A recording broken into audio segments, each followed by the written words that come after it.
Well, it's a huge field. Ray Folletti lining up for this final trophy race of the day. Good support in the Formula V ranks. That's right, 30 cars on the grid for this event. 32 started the day. We've lost a couple, but we've had great people here. Rosberg, Mostyn, Mason, two rows of the grid. Ian Shivers in the mix as well. And Ballard rounding out the top 8. We're ready to go. The front row is set. Two young, very fast drivers start this race off. A nice clean start. Looks like they've all got away reasonably well. That's right. Let's see, they're going to line themselves up for the kick, turn 1. They're going to go through here flat. Let's see who takes it through here to lead before the bridge. Well, Michael Kinsella goes through to pick up the lead, and very smart driving by Adam Proctor to back out and allow Kinsella to go through. Look at the field streaming down through the kink. Hard to know where to line up your cars. There's so many of them out there. As I said at the beginning of this race, good support, and look at the battle up front.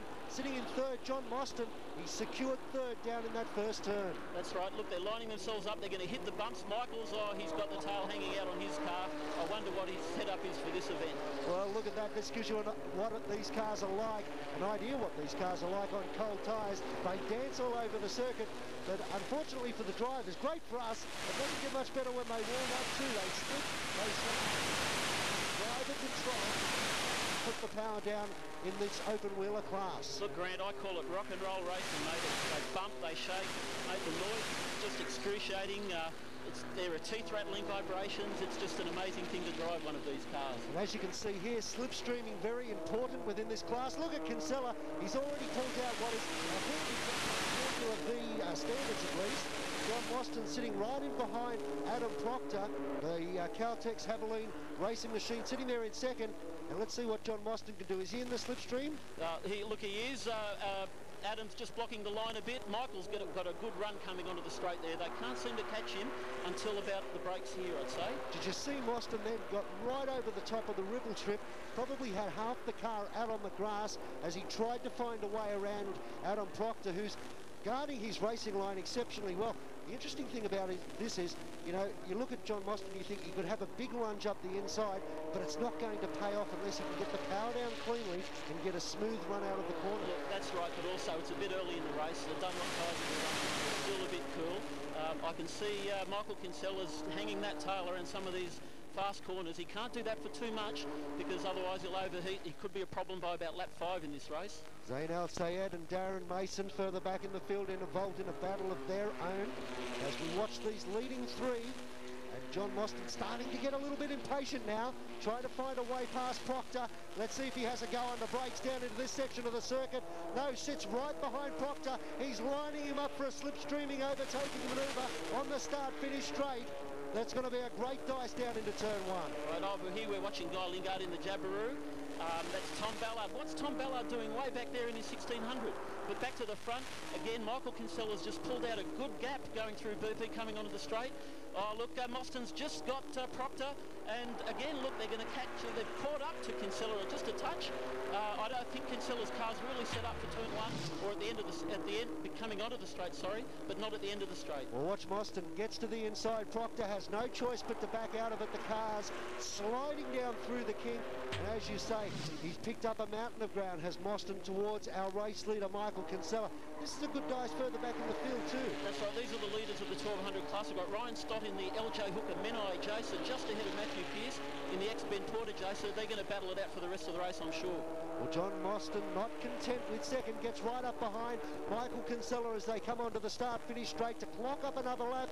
Absolutely nothing between the performance of these three cars. Now look, the slipstreaming starting to happen. Look at Mostyn just catch up to Michael. Michael, what happened coming onto the straight this time? Michael's blocking. Is it going to be sideways stuff? It's definitely sideways stuff here anyway. Oh, Kinsella run wide. Mostyn looked up the inside of the Lansvale machine.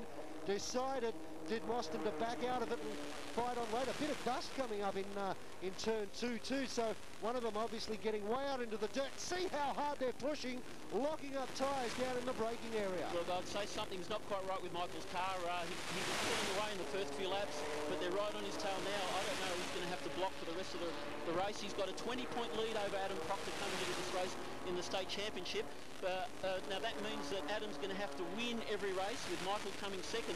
If Adam wants to win by 1 point at the end of this series, he's got to win from here on. Well, I don't know what the VW Performance Australia crew have done with Mostyn's car. It is on rails, picks up the race lead and does it by his standards effortlessly. That car is so good. You could see Kinsella's car moving around on the track in the lead up to that overtaking manoeuvre, and he was absolutely nailed by Mostyn in the centre scene. Now that brings Proctor right up onto the tail of Kinsella. Can he capitalise going down the straight? Well, he's going to have to be a bit closer if he wants to get the slipstream behind Michael. And Michael's going quick too, because he's right on John Mostyn's slipstream. I'd say Michael's got the lead again, as expected. There's nothing wrong with the Kinsella engineering machine in a straight line, is there? Look at that.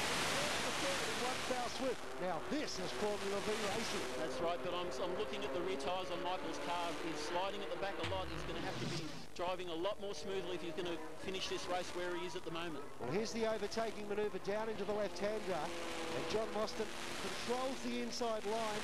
A brave circuit to do it too. A lot of open wheelers have had trouble down through that left-hander in the past. It didn't last too long. Kinsella got him again on the straight, and Proctor followed through, sneaking up the inside down through turn. I'll tell you what, man, I don't want to go to the inside who has trouble through Sutton's corner, but John Mostyn mastered it overnight. Let's see what he can do this time round. He's sitting back there.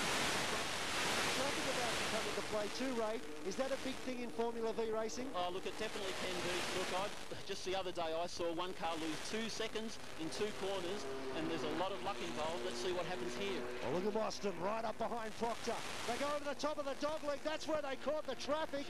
Just the worst place they could possibly want to do it, but they all get through cleanly. Great driving by all concerned. That's right. That was Glenn Moulds in the old Ren Max, but I'll tell you what, he did all he could do. He moved right over and let the boys through as well as he could. Well, it's difficult at that part of the circuit as we come up to the final lap. There's only certain places you can place your car, otherwise you're off the track. So it's all up to the overtaking guys. Michael Kinsella out in front. Here comes Mostyn now as he goes side by side with Proctor. Does the crisscross. Proctor's awake to it. Runs a tight line down into turn 2. Oh, look at the smoke. Bit of smoke coming out of the back of Adam's car. Maybe he's just lost a bit there, but Michael just seems to be in control. He's absolutely tuned into this car. He has been all year. He's been dominant. You've got 3 ex-karters here who are just blowing all the other drivers away at the moment. Well, they've all raced against each other in other classes before, including karting. Now they've taken it to Formula V. Mostyn having a huge problem down into that right-hander.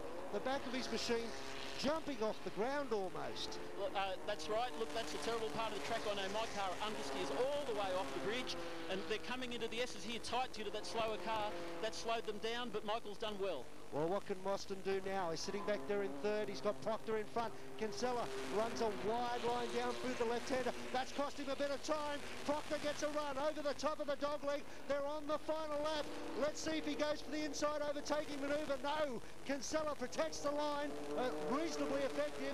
And look right behind. This is going to go right to the flag. It will, dare I say it. This is Michael Schumacher Kinsella all over again, and he takes the win. Proctor crosses the line in second. John Mostyn in third. 1, 2, 3. The New South Wales Road Racing Championships Formula V results on your screen. Kinsella, Proctor, Mostyn, Eve Simpson in 5th, Al-Sayed in 6th, Simpson in 7th, and Johnson rounds out the top. That's great racing. Let's head down to the pits and catch up with some of these young stars. It was a bit of a struggle, that race. Had the wrong tyre pressures in for the bit hotter weather, and the tyres went off at lap 5, and then I had to drive defensively to the end, and a lot of pressure from behind Adam and the green Jacer, but a bit of a struggle. No, yeah, second again. It wasn't too bad. We were sort of close on the end. Sort of got held up a bit by a lap car on the last couple of corners and missed out on a bit of a tail off him on the last lap. But, yeah,